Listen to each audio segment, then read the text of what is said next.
What? Yeah. No, I'm behaving myself. No, I'm not playing in abandoned buildings. What? Again? Now, I suppose you had those people follow me again. Fine. Hey, this is Jimmy Farrow from Monte The Pharoah, and I want to thank all our subscribers. We have now passed 14,000 on our YouTube channel. But I want to ask our subscribers to take the next step for us and become a full-fledged member of Monte The Pharoah. Yeah, that's right, folks. There's 3 different levels to choose from. There's free shirts. There's free autographs. Just check it out and become a member of Long Island's #1 pro wrestling broadcast, Monte The Pharoah. Later.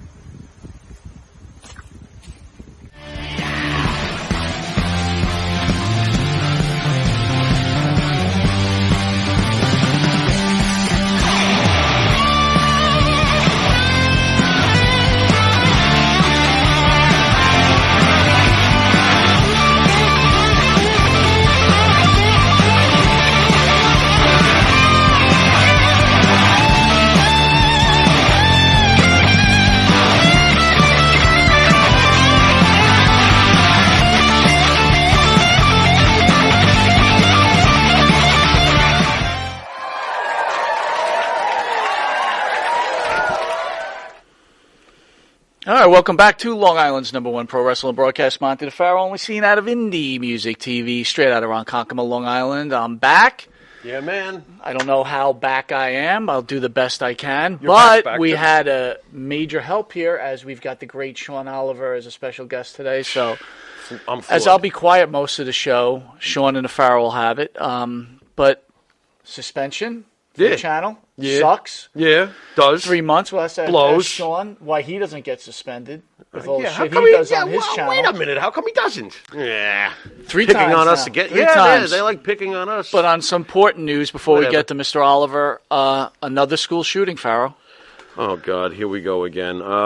After a warning on a school intercom, a gunman with an AR-15 style rifle killed a teacher and a student while others jumped from windows. As a 19-year-old gunman walked through the St. Louis high school hallways with an AR-15 style rifle and over 600 rounds of ammunition, frightened students and teachers locked classroom doors and huddled in corners. Some heard gunshots, and someone trying to open the doors, they recall. They could hear that. The attack Monday at Central Visual and Performing Arts High School, at least the 67th shooting on U.S. school grounds this year, would leave 2 dead. Student Alexandria Bell, 15 years old, and teacher Jean Coxa, 61. Other students would be injured. A teacher tried and died trying to save students from a school shooter who obviously, successfully killed somebody right before their Sweet 16. After a gun battle with officers, yet another American school shooter also would be dead, this time a recent graduate identified as Orlando Harris, who arrived at the campus with extensive arsenal and a handwritten note. And this is in St. Louis. Like so many stories of carnage at places meant for learning and friendship, the school day had begun just like any other. But then the assistant principal's voice came over the intercom with a signal familiar to children who live with this kind of threat. Miles Davis is in the building. It was a signal only heard during active shooter drills. Now people were jumping from windows. Well, once again, I got to say, I guess this is the reason why we should not close psych centers, because you cannot, obviously, either A, families are not paying attention to their children and not reading the warning signs that your children or child is about to go absolutely psycho, or perhaps maybe the thought of just handing somebody a pill and telling themselves to rehab at home may not be working. So, in the past, at least in my generation, if you were even slightly suspected of having something wrong with you, you were probably going to get screened and possibly sent to a place like South Oaks or Sagamore or wherever it was. You know, they made sure that they got on top of that before you fully developed into a Dylan Klebold or an Eric Harris. This world has become completely insane, and apparently it doesn't matter who's in charge. whether it's the last regime or the regime before, or whoever's in charge, people are getting their guns and they're just shooting everybody. So much for political persuasions. It's a bunch of yada yada. And, we all want to see something to change it, obviously, but not looking good right now. Well, you keep saying it. We need those psych facilities. Yep. And it's not. If it doesn't get any worse, the world's dirtiest man dies in Iran at 94 after a few months after they force him to take a bath. He died from a bath? From a bath. Wait a minute. Oi. All right, well, let's find out a little bit of something about this world's dirtiest man. Did he get any trademark for this? Did he make any money off of this? Don't know. He should have. He didn't take a shower for more than half a century. Could you imagine? And has died. Wait a minute. He lived till he was 94. Apparently, soap is extremely overrated. Apparently. Sounds like it. So is hair conditioner probably too. Aren't you glad you used Dial? You might not want to. Living to 94. He was covered in soot. His name was Haji. He covered in soot and living in a cinder block shack. He had not bathed with water or soap for more than 60 years, and the villagers said the reason for this was he experienced emotional setbacks in his youth. What, did somebody put the hose on him when he was a kid? It's just like, I don't get that part, but okay. That must have been some setback for him to not touch water or soap. Two things that I have problems with, stinky people and people with bad teeth. Wow, you wouldn't have liked Haji very much, would you? Haji's not my friend. If you didn't know it, that is to the right of the show is Mr. Jimmy Pharoah. Jimmy, along with his partner, Part Griggs, make up the band Wisteria Hall, whose channel we are loaning out for the next 3 months because we get suspended and guys like Sean Oliver just keep cruising along, making money, and we get effed over. Yeah, we do. Because we talk politics, and I guess you can't talk politics. You can't make any kind of statements. Why did you just say that word? Well, politics. Shame on you. Wisteria Hall's music can be found on YouTube, Spotify, iTunes, and Reverb Nation. Your partner's name is Buttman. Monte The Pharoah could also be seen on YouTube, Facebook Live. Sometimes. No, well, not anymore. iHeartRadio, Spotify, Anchor, Twitch TV, Channel 115 in New York on Tuesdays at 9:30 and 11:30, and Channel 20 at Tuesday at 1 a.m. That's where you'll find us. I want to thank all the fans who's given me my prayers. I'm glad to be back. It's going to be a little bit of a long haul. Doctors are going to tell me that it's going to take me about 4 or 5 months until I feel normal. Lost a little blood during the surgery, got anemia, so if you hear me taking deep breath, it's not because the heart isn't working, it's because my body can't get enough oxygen to the rest of my body while I'm blowing out big bags of air. Big bags of air. We'll be right back with, I got to tell you, I got to thank this guy. This is awesome. He is the OG. He is. He is an icon. To me, he is, absolutely. And to be honest, I love his stuff. He's made some great, I want to use the right words, but he's changed the landscape of professional wrestling. He sure has. We'll be right back with the great Sean Oliver. See you in a sec. You want to star in your own success? Call QuickCast. www.quickcast.com. 866-7-CAST-NOW. That's 866-7-CAST-NOW. QuickCast. Start your own success. Do you treat your dog as part of the family? Well, so do we. So why not celebrate your pup's birthday with the ultimate party box? Check us out on Instagram, Twitter, and Facebook at Party Pup Info, and let us make your pup's party or any celebration perfection. Hi, it's Josh from Under the Table Hot Sauce. I'm here with my friend, the star of the show, Jimmy Pharoah. Yeah, what's up, JB? Nah, nothing. It's been a hot summer, and for all your barbecue needs, you can go to UnderTheTableHotSauce.com. 13 unique flavors to choose from, created and bottled in a Long Island kitchen. UnderTheTableHotSauce.com. Let's go chow, JB. Let's do it. All the flavor, twice the burn. Okay. All right, welcome back to Long Island's #1 pro wrestling broadcast, Monte The Pharoah, only seen here out of Indie Music TV, straight out of Ronkonkoma, Long Island, where we're welcoming the great Sean Oliver. Sean, thank you for joining us, my friend. Yeah. Here I am. Listen, you should know that I am here for one reason. I demand now only to go on shows where a host has returned from heart surgery, because the incessant banter of two hosts, it gets confusing sometimes in my head. So if we can kind of take one out with a serious surgery, I find the interview just goes easier. Well, I appreciate that, Sean, and I'm sure my family appreciates it as my wife is crying in her bed right now as you've wished death upon me. But thank you. Thank you so much. Not death. Oh. Life-saving surgery, which you had. Thank you, sir. So, Sean, on a serious note, I want to applaud you and your partner, Kevin Nash. Obviously I'm home from surgery. Mostly everybody knows that Kevin lost his son, unfortunately, which no parent has to go through. But shockingly enough to me, finding out that you guys put on a show, and I got to tell you how emotional for me personally, listening to that show as I'm doing my laps around my backyard, listening to you and Kevin discuss that situation. And I can clearly make this statement that Kevin Nash is 5 times the man I am, because I never could ever do a show after something like that.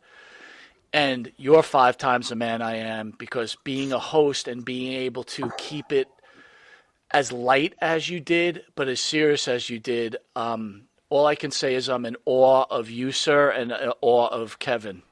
Any remarks? Well, thank you, first of all. But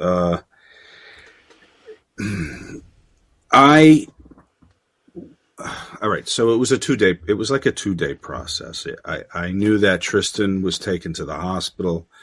I knew that it wasn't going well. And then I knew he passed. So as a producer of content, as you know firsthand, you're fragmented. The responsibility of a show, and then the responsibility of being a decent human being. And I've always said, I said it in one of my books, and I've told people, generally the things that make you a good content producer don't make you a good human being, and vice versa. Most good people would not be successful content producers. They seem to function at odds at times. So here comes this news. I'm crushed, knowing Tristan, knowing Kevin, but also carrying a weight that Kevin has a lot to deal with, and I'm going to need to put a plan in place. I'm going to have to prepare for something. So there was that part of me, that balance of grieving and just disbelief and the pain, and thinking about, my friend Kevin. But then also, Tristan died at 6 a.m. on a Wednesday, and we shoot Wednesday nights. So I got the guys started on a best of episode, and was also thinking long term. Let's get, I'm thinking in terms of let's get a replacement in. I don't know how much time he's going to need, but let's prepare to have a replacement host. The old Carson thing, right? We'll call Joan Rivers, and she'll come on and host. And about 6:00 that night, Kevin texts me, "What's going on? When are we starting?" I said, "You have the night off, and we're going to run a best of show for Monday." And Kevin said, "I have to talk to the world about the death of my son." And I said, "Okay, I'll set it up." And we went on air without any of the normal segments we do, and we were just going to talk about Tristan and the memory of Tristan. The harder show, believe it or not, was the one that's in the can now for Monday. because a week had passed. And you can't just go back to normal. So it was a toe into the waters of normal, the second show. But that was the hardest for me because, we if you've listened to our show or watched our show, we kind of cover the gamut. There's not unlike you guys. There's politics. There's life stories. There's wrestling. There's whatever we want to talk about. So we knew it wasn't going to be entirely a Tristan show, but of course we're 7 days out, and I realized that the show is kind of functioning as a social experiment too, because fans are in real time with us because we were on air the week Tristan passed. So the shock of that, experiencing Kevin, dealing with it, talking about it, then 1 week out. Now we're 1 week out. And after about an hour and a half, when I was going to sign off, I forget what we were talking about, but I guess it was funny. And I said, Kev, you're laughing. And I wanted him to realize that we were a few steps closer to normal. I don't think you ever get to normal if you lose a child, but we were closer to normal than we were a week ago. And that's, I guess, the expectation. That's what we're all going to learn. We'll get closer to normal with each step. How did you and Kevin come up with the idea for the show? Just curious. In 2018, I found an old pad with notes on it. Let me go back even further. I had a band called Kayfabe Commentaries back in the day, and Kevin was a frequent guest on a lot of our shoot interviews, and fans always talked about our chemistry together and would share clips about it, and always said, you guys need to do a podcast. You should do a podcast. So 2018, we talked about it for the first time. And it's just been, I guess, 4 years of foreplay. And then it was actually Tristan, who's a big podcast fan and had turned his dad onto podcasts. And they would watch, and Tristan would keep saying, I learned this week, by the way, on the show. You could do this, Dad. You could do this. You could talk about this. You could talk about stuff, and you could be entertaining. You could do this. So Kevin was like, "Yeah, I talked to Sean about it," and he was like, "Well, we'll call him now. Do it for real." So Kevin called me and had like a listen. If we're ever going to do this, we have to do it now, kind of thing. And I said, "Okay, well, let's put it together, and I'll shop it around, and we'll see where it lands. Go to the highest bidder." There you go. And the philosophy behind the show was, to quote Kevin, two guys talking at the bar. Excellent. And that's kind of what we wanted it to feel like for listeners, that you could pull up a chair and whatever we were waxing about, you join the conversation. And I think that kind of personally, I listen to other wrestler podcasts. Okay. And they're working. I guess being a worker, you're always working. Right? Mm-hmm. And I don't feel that I'm getting the real person. The warts and all stripped down organic version of the person. Right. So we wanted to make sure that we gave people that. And I think what it did, based on the popularity, was the listeners feel a part of the show. And that's very important. And so we give them access to us on Twitter, and also we read a lot of their comments on air, and we're going to be doing some live stuff soon. So that was kind of the if there's a recipe, that's the magic recipe that if you're listening, you're in the click too. Were you surprised at the level of success so quickly, or did you expect it? I mean, after all, you and Kevin do have great chemistry, and it does feel organic. I mean, how do you feel about the reaction from the public?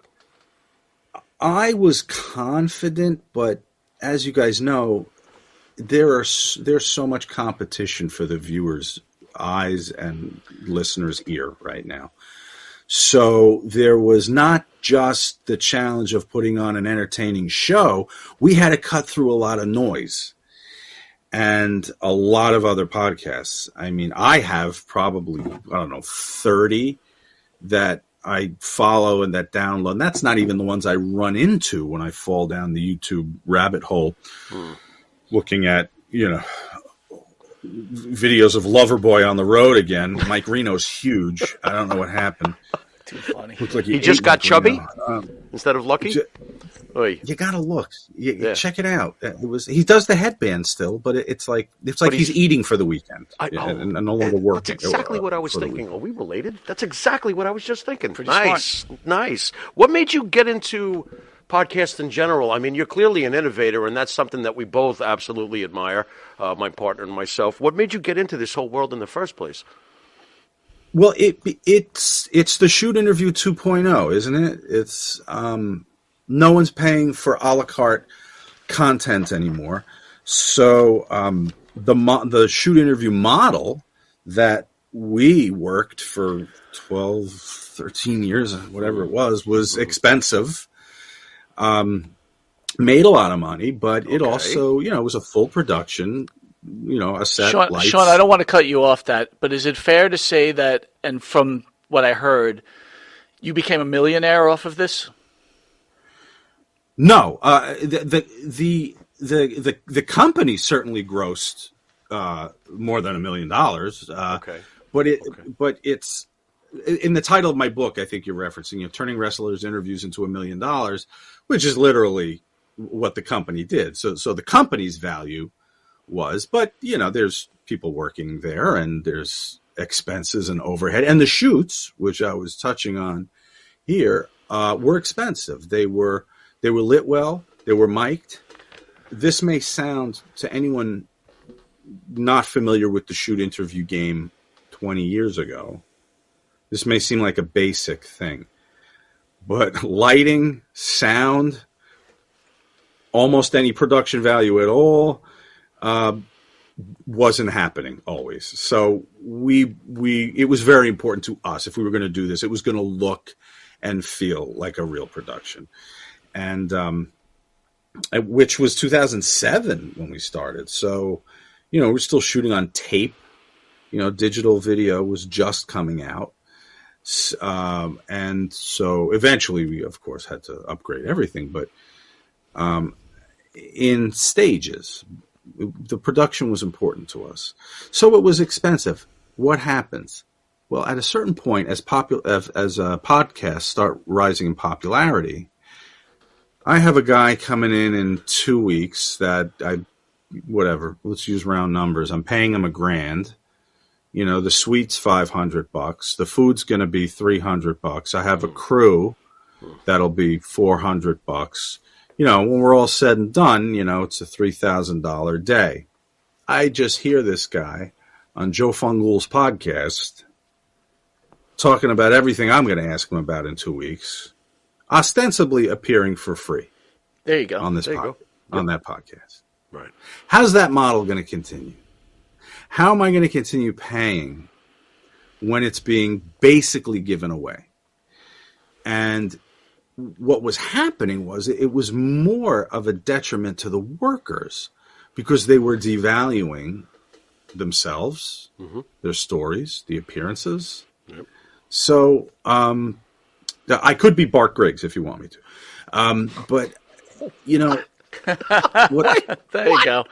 Cha-ching.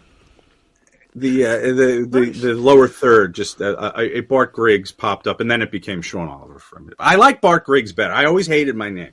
So really? if you want to go back to Bart Griggs, I'll be him. So that's the long answer to your short question, that it began to morph. The Shoot Interview industry began to morph into the podcast industry. I would have been happy doing none of it. But it was clear that despite whatever else I did, whatever TV series I had optioned, I had novels out, whatever else I was doing, just when I thought I was out, they pulled me back in. I knew that wrestling was going to come knocking again. Well, I got to tell you, what you built, like we said, was innovative, and it was real production. And I think at some point you might have to cringe when you see some of those shows out there. And like almost any wrestler will do any show now. I guess if you pay enough, they'll do anything, and it just looks like total dog shit. So I cringe. Are you cringing? Look at him. He's cringing. It's boy, it's a tough thing. If you're going to ask someone to pay for something, and this was always where I was with the production value aspect of this. And even when a talent came on and laid an egg, I'm like, I can't ask somebody to pay $20 for this. So, talent A, while you're drooling onto your fanny pack / pill holder when I'm trying to ask you a question, yeah, I can't ask someone to pay for that, nor would your parole officer want to see this. So I'm going to take a loss today and cut you loose to go on your way, and we can do this another day. See, that's kind of funny because differently, what we do is we just let it run. Do what you want, say what you want, act what you want, and get us suspended. Right. But we're going to show it. Yeah. We're dumb. Tell us we're dumb. We always have the video, so we never cut the cameras. So all of the video lives in the library. But it was just, there were, a very small handful of times it was impossible to cut something together. There were some that I did. I cut together to make a coherent conversation between me and the guest. And then there was, a time I had to send someone on their way. And it just came down to somebody paying money for this. I couldn't do it. It would have been deleterious to our reputation, but also disrespectful to the viewer. Now, somebody viewing something for free, sitting an ad-sponsored program like yours, like our podcast now, if somebody's willing to sit through a bit of a train wreck of an interview, that's fine. There's nothing lost but time. And the viewer can turn it off and move on if they want to. But at the time, it was a la carte programming, $20 a pop for DVD. What was a DVD? What's a DVD? Yeah, right. DVDs used to be these things we played programming on. So, I guess it was just a matter of principle at the time. Sean, I want to get a little serious again. One thing I was taken aback about on last Monday's show on Click This, that people were actually attacking Kevin Nash after the loss of his son. Doesn't that in itself want to make you pull out of this bullshit? If not for the 500-to-1 ratio of people sharing stories about having lost their son and thanking Kevin for having the courage, people who donated to Autism Speaks or one of the other autism charities because Kevin's son was autistic, then yes, Monty, I might have. But the ratio was still, I called it a speed bump. When I would scroll down in either YouTube seems to be a citadel for the soulless.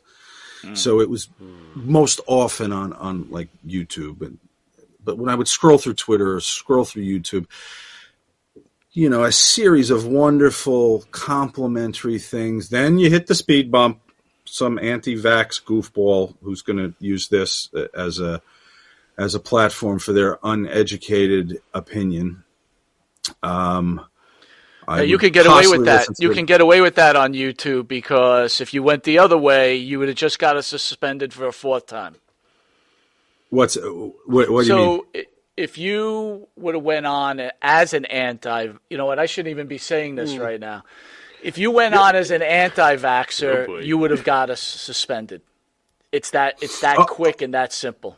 Oh, I understand. So Okay. being that you're pro-vaccination, and so is most of us, and we get that. But if you're if you have the opinion, Sean Oliver's simple opinion, you have got us suspended. We've been suspended for Missy Hyatt's vaccination thoughts, Greg Valentine thinking Donald Trump won the election. The last election, right. And who's Del Wilkes, God rest his soul, who was a very intelligent man, who had his political views, whether you believed in it or not. He was pro-Republican, and they didn't like it. Yeah, they didn't like it. Got us suspended for a third time. Sorry. Sean, I got to ask you, you're my favorite interviewer on YouTube, first of all, so again, thank you for coming on, but I got to ask you this question. At what point is it really the interviewer's responsibility? Should the interviewer be assassinated by whatever forum his show is going under because of a guest's opinion?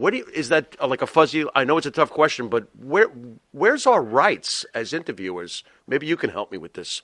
It's funny. In the episode that's going to air this Monday, which would be the 31st of October, Halloween, I went through the YouTube monetization standards because we occasionally have programming that gets demonetized. And our very diligent YouTube guru, Steve Kaufman, has to go through the appeals process, and he always gets it restated. But we fall into those gaps where we lose some time. And time is money. So I went item by item with Kevin, and I said, let's see how much we have violated here. Okay. Let's see, in their words, let's take their advertiser-friendly standards, which is what they call it. Gotcha. And let's go through and see which each of these about the most we could admit to being guilty for is language, inappropriate language. Of course. I got you. So I guess that's why they were demonetizing some stuff. None of the other things we really hit. Okay. I think I jokingly said we hit all of them and put some examples there, but the heart of a lot of that wasn't. Well, to your point, though, what is an interviewer's responsibility? You see, YouTube functions. I don't know, Sean. It's okay to go, so you raped that girl in 1972 and you threw her off a bridge. That doesn't get you suspended, Correct. But you have an opinion about politics, whatever, or whatever it may be that's controversial. I mean, well, I didn't even realize you're educating me on the sensitivity of that. We have touched on politics. We take kind of a common sense approach. I suspect you guys kind of have the same view. I don't mean to interrupt you, but a perfect example: Kevin Nash is anti-Trump, which is fine. Kevin Nash is also. Is it fair to say anti-religion? Is that fair? He is not religious, but Kevin's a dichotomy. You know, Kevin will make fun of some of the Trump tards, but he's also taken the time to make fun of religion, like Bill Maher has. But again, it's somebody's. But he's also a gun owner. What's that? He's a gun owner. He's a gun owner. Yeah. But my point is, as long as it AR-15. fits the agenda of today, you can say whatever you want.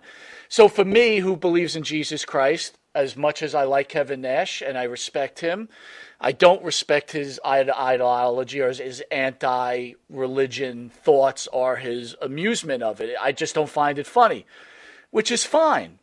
But again, if you don't read the agenda, it's selective. It's a problem. And I don't want to get too deep into this. That's the only point I'm trying to say. Yeah. If you were to go on and be pro-Trump, you would have a problem on your channel. Yeah, it's possible. We haven't run into anything except the occasional demonetization, which we usually get reversed. Well, it's the reason I asked you, Sean, because basically we've gotten in trouble for our guests' opinions. We're getting suspended over and over again for our guests' opinions. That's not America. It shouldn't be. Well, when you appeal it, do you say that this is it's a form for expression? We're not advocating. It's instantaneously. So we get demonetized on certain videos too, and then we appeal it, and then it usually gets accepted. Same type of deal. And then in some reasons, we have a cable show too. the cable show has the exact same information on it, but they Right. won't accept that. Right. So there's a lot of BS going on. Again, I don't want to get too deep into it, but being the respect that we have for you as being this guy, we just thought it was important that we heard your opinion on this deal. Very much so. Well, what I think is happening, and I'm not in any way condoning it or saying that there's justification for it, but political discourse, people disagreeing about politics, has been the cornerstone of programming for decades. Yep. From when they first started televising presidential debates in the 60s, up through magazine news style programming in the 70s, like 60 Radio, Minutes and whatnot. Bob Grant and such. Through the radio. 80s, 90s. Yep. You could have Republicans, Democrats, conservatives, liberals debating, bringing up points. What has happened in the last 6 years is there's become a vile permission on the part of some extremists on both sides Understood. Yep. to personally attack, Right.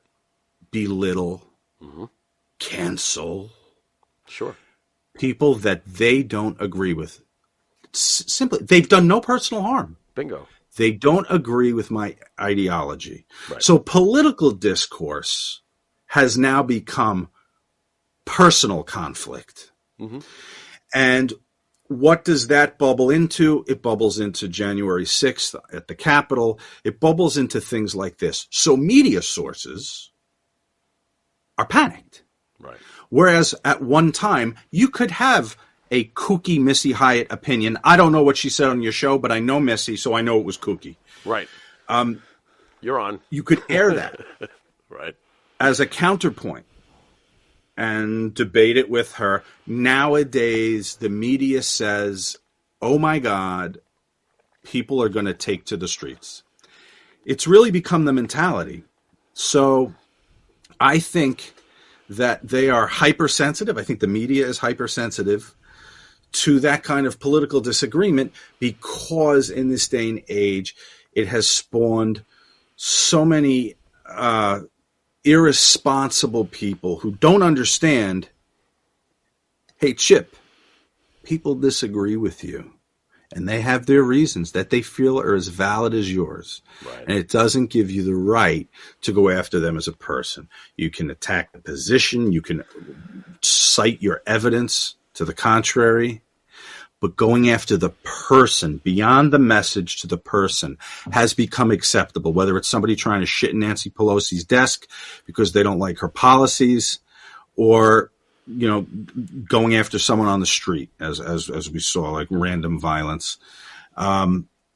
So we're in an insane time now. We are. Where it's like a third world nation. It's a classless thing. And I've said this on the air on our show. The left and right have bounced off each other so fervently.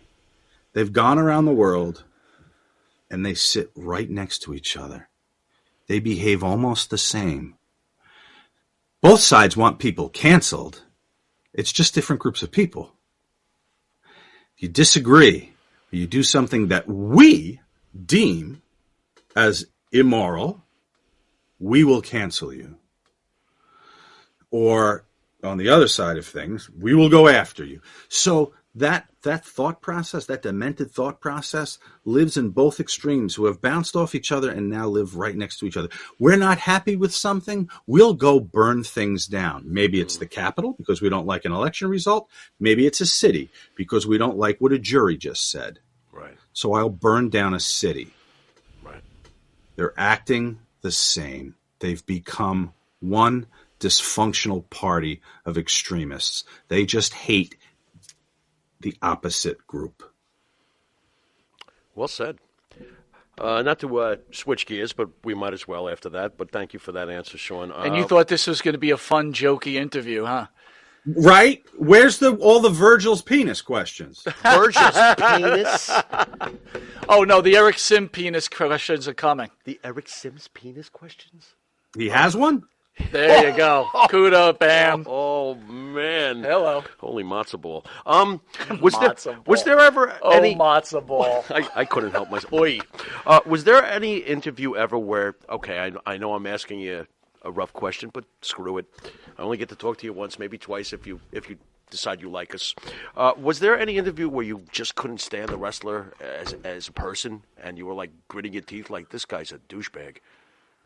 Did you ever have anybody like that? No. Oh, look at you. For me, I will shoulder the burden of a difficult talent or a rude talent Okay. if when they sit down and the red light goes on, they give the product. Right. If they give the designated product, if it's a timeline, were they did they have details about the events we brought up? Did they bring a dimension to the show? If it's you shoot, were they uncensored? Did they roll with the jokes? If it's a guest booker, did they produce some creative decisions or let us inside their booking mind in the process? Then that's the tacit agreement. Nowhere in my paperwork did I say you have to be nice to me. But I did say you got to deliver a show. And so if the show is there, I was okay with dealing with difficult talent.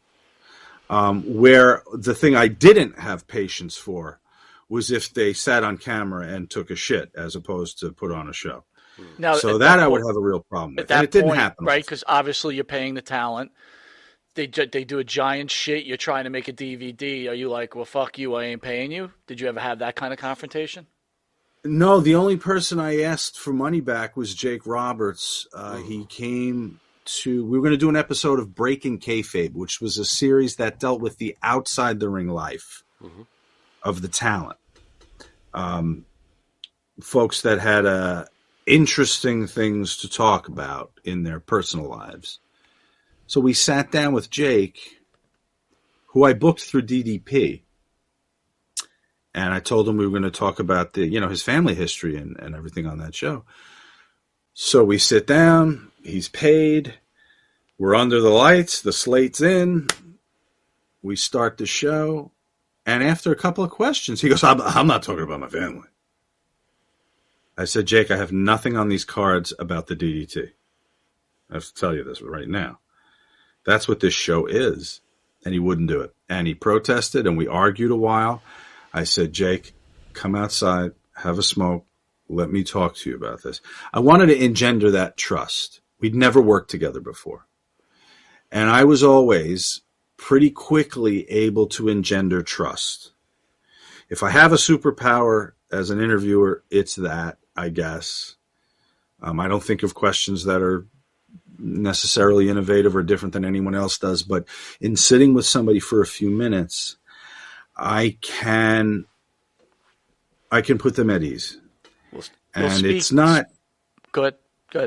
It's not a carny thing. I think they sensed that I was truthfully there not to fuck them, but rather to make them the most interesting interview they could be and to have the most interesting product for myself. There you go. So I said, Jake, spend some time with me. Come outside. Let me talk to you about this. No. Can't do it. Now, in fairness to Jake, he had just started the program with DDP and was clean. And I think from an emotional standpoint, he was not going to be able to talk about Grizzly Smith and a lot of what went on there. So at a certain point, he was refusing. I said, drop the money and I'll have my guy take you home, take you to the hotel. And he did. Dropped the money on the table, left, and I had him driven home. And that was that. Buff Bagwell famously was not able to perform the interview. I gave him a couple $100 and said, listen, let's get it another time. Don't worry about it. I don't want to put you on camera like this. I think he was just very tired that night. Well, but listen, Buff's a personal friend. He's a good guy. Yeah. You know what? Everybody's got their demons. I judge not. But one thing to You were talking. Well, let me finish. Oh, go ahead. Go ahead. So, I said, Marcus, and he got very upset that I kept that twice. I had to stop the interview and say, I can't do this with you. He wanted another chance. He said he'd kick out. I said, all right, kick out. Good. We give him some time. Second time was no better. And I said, listen, I can't do this. I said, but Marcus, here's some money. Don't worry about it. We'll come. You come back. We'll do it again. I have the script. We'll shoot your timeline another time. So he was emotional, and my guys helped him back out and back to his hotel. And he called me the next morning. He was like, "Hey, I'm sorry, brother. Just a rough night last night, and just want you to please keep that promise to bring me out and get the show." I said, "Man, that money I put in your hand, I consider a deposit. So yeah, I'm going to bring you back." And about 6 months later, I saw he was coming back, and I called him, and I said, let's get that interview. And he said, "Well, sorry, brother." He said, "They're doing a documentary on me, so I don't do that shooting interview shit anymore for no money." And I said, "Okay." I said, "I want to remind you that I'm the guy that sat there while you drooled on my fucking camera for 2 hours and put some money in your hand and said, 'Don't worry about it, I'll bring you back.'"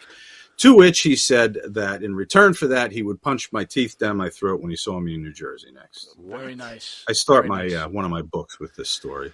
Wow. It's a favorite. I might have to retract that statement, sir. I do have to apologize. I would not think that he would have acted like that. That's fucked up. But let's go to something you talked about, people trusting you. One of your greatest interviews was the Roddy Piper, Pat Patterson revelation. How taken aback were you from that, or did you know this was coming? No idea. It didn't even make sense to me when he was telling. I couldn't get my mind around it because I'm like, where were they together? California? He's telling me, and I even reached out afterwards to Dave Meltzer. I wrote him. I said, I got something on tape the other day. And have you ever heard anything about this? And he hadn't. And he said the timeline was a little wonky. Roddy mentions, the Olympic Auditorium in L.A. When he was 15 or 16. Listen, on the set, who am I to argue with him? I wasn't there for it. So I know Connecticut wasn't very happy with it. And at the time, they were promoting Legends House, where Roddy and Pat were together. Right. And I know they reached out to Roddy and said, "You better go on some shows and talk about how you were wrong about this." Or maybe they were you contacted? Because I heard him go on and try to retract it on another show. Were you contacted by any chance by WWE? It's very clear. What's that? Were you contacted by any chance by WWE? Like, take that thing down? What were they going to say to me? I sat there. And he was on an interview show. He told me his story, and that was it. Right. I didn't put him on in a lie detector. Yeah. My programming would have been terrible if I put wrestlers in lie detectors. Of course. I'm just wondering if they had called you and given you some shit about it, like, take that down. No, never called me. You ever speak to Vince McMahon? In person? What's that? Ever speak to Vince McMahon? Do you ever? No, I'm still waiting for the interview. He'd get a great interview out of me. There you go. I wouldn't skewer him. I wouldn't even want to talk about the stuff that people are going to. I don't really care whether Mel Phillips was licking anyone's toes in the 80s. I would want to talk to him about the rise in 84. The rise of Mel Phillips. No doubt there was a rise in Mel Phillips. I'm sorry. But I would want to talk about the rise of the company, and just how that all came together. The Cyndi Lauper and Hogan and the merchandising and buying out the cable the smaller stations and going national. I could spend 5 hours talking to him about 1983, 4, and 5 in WWE. So Vince, when you call, that's what we're going to cover. Right, don't worry about it. I don't care about $12 million checks, whatever's going on over there. I don't care. Toe licking, stuff like that. Yeah. So what do you think, big guy? Should we take a break, or do you want to keep going? Just keep going. We'll just keep going then. I just want to ask you while I got you, our personal favorite interview, we got to interview Bob Backlund. Do you have a favorite interview? Is there anything that, makes your all warm and fuzzy in your tum-tum, as has been said? The Roddy one that you mentioned, I have a soft spot for because I was such a Roddy Piper mark as a kid.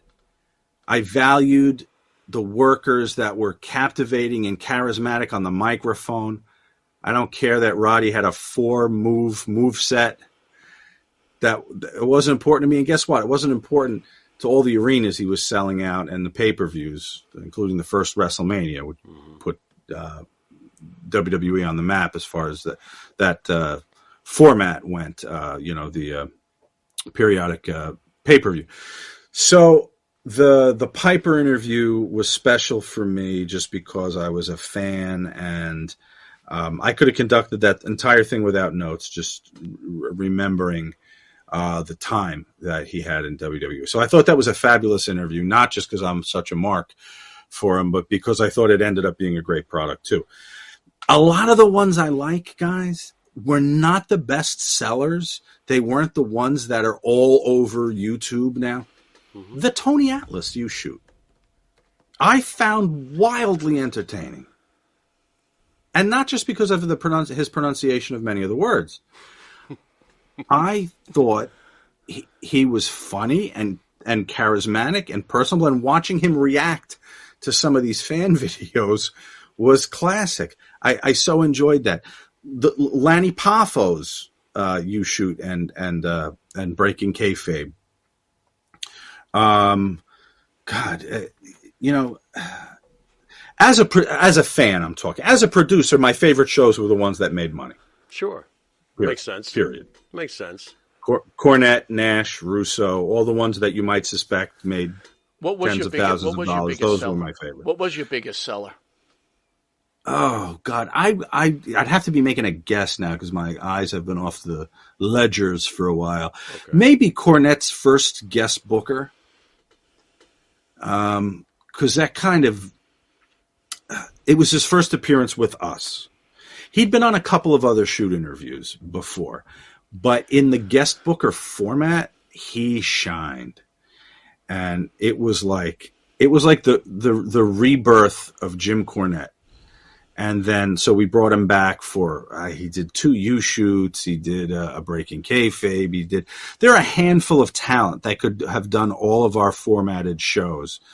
Timeline, you had to be working near the top of a card or in the office to be able to talk about an entire year in a company. Guest booker, you had to be a booker for a major territory. U-shoot, you've got to be a lightning rod, entertaining, be able to elicit a passionate fan response for all the questions. Breaking Kayfabe, have an interesting off-screen life. Cornette checked all those boxes, so he was able to do all of our shows. So I will attribute the resurgence in his popularity to his work with kayfabe commentaries. There you go. Sean, being a fan first, before you got into all of this, being a fan of pro wrestling, how far into it were you before the fan itself? Now you're getting to meet, obviously, people you loved growing up, or whatever the case may be. You look up to these guys, I would think, to a degree. We all do as fans. At any point, how far into it, after meeting some of these guys and seeing the reality of some of these guys instead of just the on-screen character, did that screw you up as a fan? Because I know it's messed with me a little bit. It was right away that it became a business because there was too much at stake to be starstruck. I was in the entertainment business for a long time before that, so I'd worked with famous people before, so it wasn't a starstruck thing. What it did do was, when I sat down in the interview spot, if I was able to access the fan in me, if I knew the talent I was sitting with from my days watching them, it made for a better interview. So the interview was more entertaining. I was able to find follow-up questions and talk about things beyond the research that we had on paper. Because I might have remembered this person from my days as a fan. Yeah. So I guess that dimension was accentuated a bit, but there was no coming down moment for me where I was disappointed to learn somebody smelled like ass, or That's not what I meant. Like this guy shattered smells like ass. when, I'm not rooting for him anymore. not like that. Yeah, it's like, God damn, I was a kid, I cheered for this guy, and he smells like a fucking yak's nuts. Yeah, that would be unfortunate. Holy turnbuckle. Yeah, sure. Hey. So the wrestling business and these guys navigating the world. There's a lot of comedy in watching these guys navigate the world. I love, one of my favorite things is when they use wrestler speak to describe real world non-wrestling situations. It's one of the more amusing things. I just co-authored Todd Gordon's autobiography, Todd is God, which will be out next summer. How did that come to be? Because it's almost like you walked into the next question. How does that all come about with Todd? Well, I'll get to that in 1 second. Let me just grab the story here. Sure. Bill Alfonso, who's been a referee everywhere, and he's got the business so ingrained in his soul. If you cut him and he bled, probably a red, white, and blue rope would fall out from under his skin. He's one of these guys that uses not carny, but wrestling terms for everything. One of my favorite stories in the book, they pull up to a Waffle House or an IHOP, and if the lot was full, Alfonso's like, "Oh, they drew a good house tonight." Fucking waffle. I'm just so eminently amused by stuff like that. But Todd's book, we had a false start several years ago, like 2017, I think, when my first book came out, Kayfabe. I was going to write his book with him, and his sister had taken ill, and he was taking care of her, and he just couldn't do it. He wasn't in the place. But I was all jazzed up and ready to write a book. So that was the first of 6 books that I wrote that year. And then last year, we'd stayed in contact. And then last year, he was like, I'm ready. I want to do this now. And I said, all right, done deal. Let's start writing. So last November, almost a year, we started in earnest. I started recording our conversations, and I got about 50-something hours of discussion over Zoom, and we fashioned it into a book. And it's the only authorized story of the beginning of ECW, because he was there. Does Paul Heyman kind of absorb all Todd Gordon's glory in the eyes of the public? Because it almost seems like Todd Gordon's like Abbott, and Paul's clearly Costello, and everybody knows Costello and laughs at Costello. But it seems like what would ECW be without Todd Gordon? It wouldn't be, first of all. There you go. He started it in 1992. His booker, Eddie Gilbert, his first booker, brought his friend Paul down to the TV tapings in Pennsylvania. And good guy, personal guy, really smart. Heyman, I mean, my God. And Todd put him on TV doing a manager thing, and Paul from the beginning said, "Don't pay me. I'm coming down with Eddie, and I'll do some stuff for you here, but don't worry about it. Don't pay me." And they'd formed a friendship, and really that was the foundation of the Todd and Paul story, was their friendship, and just an amazing team for that product. They were perfect for that ECW product. The stuff their minds came up with. I mean, you guys know. Loved it.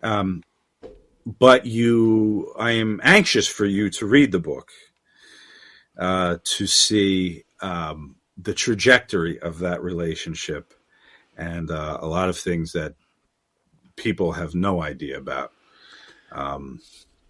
So it'll be interesting. I'll come back with Todd, and we'll talk about it. Yeah, Nice. we're very excited about that Nice. book. We've been waiting for it. So Love that's going to be. ECW. Love it. So Sean, we're almost out of time.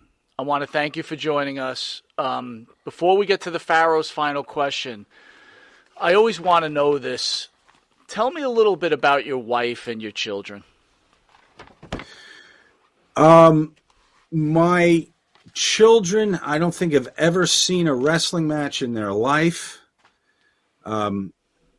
My wife may have. Well, I dragged her to a couple of events if there were people that I was going to see or meet. But we are a very close family. We're all in the arts. My oldest daughter is 17, and we're in the process of visiting colleges, and I'm auditing which nut I'm going to have to cut off and sell to pay for NYU or Pace or Fordham or anywhere that we've been. She's a musical theater singer. My wife is a musical theater teacher. She owns her own youth theater company outside of school. And I have a 10-year-old who just farts a lot, and she's fabulous. Okay. We're eminently normal. We just do really abnormal stuff for a living. Do you guys play Pull My Finger? Since she's got so much gas, you pull her finger. That's a little roller, bro. She's supposed to pull your finger. Yeah, no, she learned at the foot of the master. Okay, let's not let this go off the rails. I couldn't help it. The Pharaoh's final question, unscripted. He's just going to come out of his head. But real quick, before we get to the Pharaoh's final question, I do want to reach out to ESO creative Bruce. Bruce, thank you so much for taking care of the show while I've been gone. You did a fantastic job. You're a great sponsor. You're a great friend. Kudos to you, Bruce. But on the other hand, once you took over, you got us fucking suspended. So yeah, bad luck. I mean, what are you we always doing? say karma, right? Not karma. No, we don't say karma. That jerk down south says karma. Gets himself. Pharaoh's final question. And he didn't want it to go off the rails. You're dealing with me here. There you go. Okay, Sean, I know that you are a novelist of horror, and you have 3 books out currently regarding thriller/horrors. So you wanted something out of left field, and you didn't want something to go off the rails. Too late. Have you seen Halloween Ends? That's the Pharaoh's final question? It is, and he's got an answer. What a steaming pile of inept shit, right? I hope. Hold on, though. Uh-oh, he likes If you can divorce yourself. Oh, no. You're not going to do this, are you? As we've all had to do, if we're fans of classic horror, Halloween, Friday the 13th, if you can divorce yourself from any kind of linear connection to Halloween of 1978 and just take it for what it was, it was an interesting commentary and a little bit of metaphor in there about the evil that lives in the hearts of people. Of you and me. Some burst into houses with knives, some burst into the Capitol. Right. And I got you. It's an examination of the evil around us. Okay, that's fair. I don't even know what you two are talking about. Like I work you for like goddamn this film. movie? I don't even know what you two are talking about. It was 20 minutes of Michael Myers. Guy runs around with a mask and he kills people and he can't die. It's Leave dumb. Michael alone.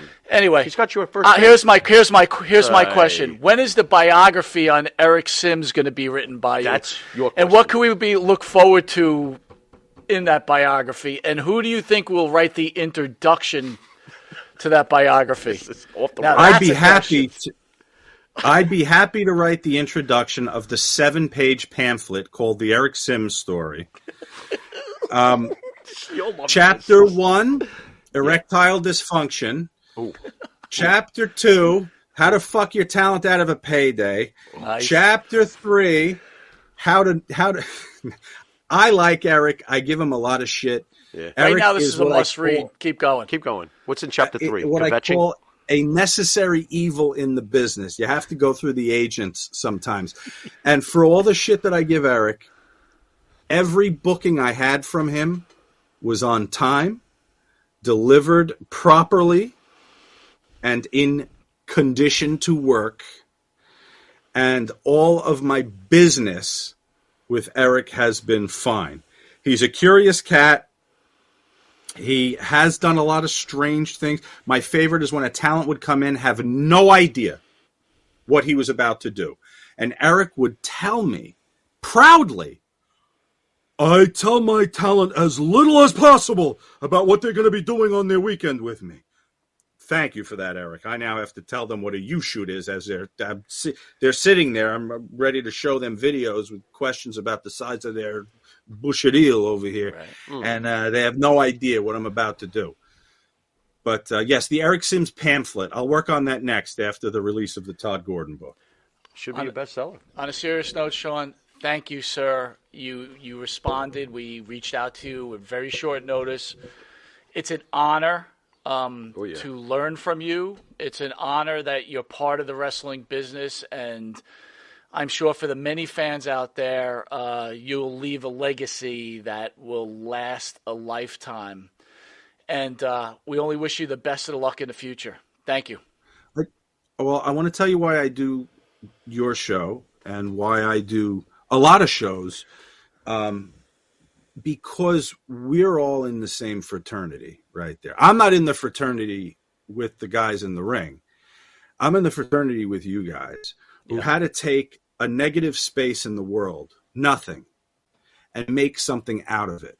We didn't get in the ring ourselves. We never bladed, and we don't have stories about getting blown by rats at the Holiday Inn. Maybe you do. I don't know. But what we did was we took the sport, and we have to create programming out of our passion. So I'm happy to sit and talk to you guys. I'm happy to sit and talk. Most of the podcasts I do, because we are all in the same group. Well said, sir. Have a wonderful weekend, and we look forward to seeing you in the future. All right, guys. Thank you. Thank you, Sean. Thank you. All right, Pharaoh, send us on our way. You've been watching Monte and the Pharoah. And until next week, folks, later.